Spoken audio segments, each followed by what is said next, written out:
Inshoberamahanga igice cya gatanu. Izi ni inshoberamahanga zifatiye ku nshinga kurya. Kurya undi umutima bisobanura kumushukashuka. Urugero: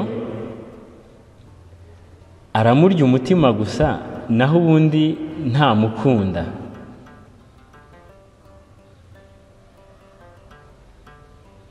Kurya nk'urongoye imfizi.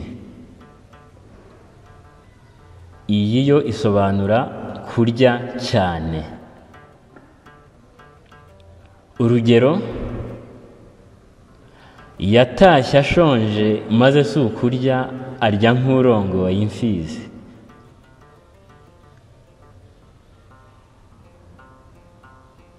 Kurya akara.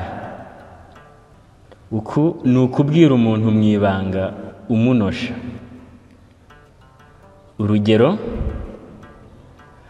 genda umurya akara abika ariya mafaranga neza batayiba.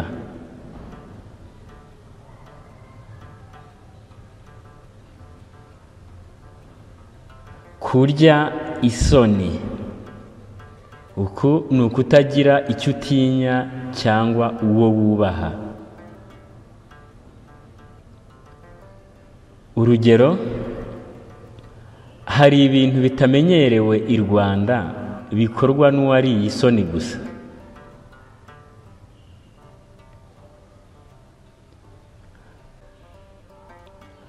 Kurya inka n'amahembe. Kurya byose ntugire icyo usiga.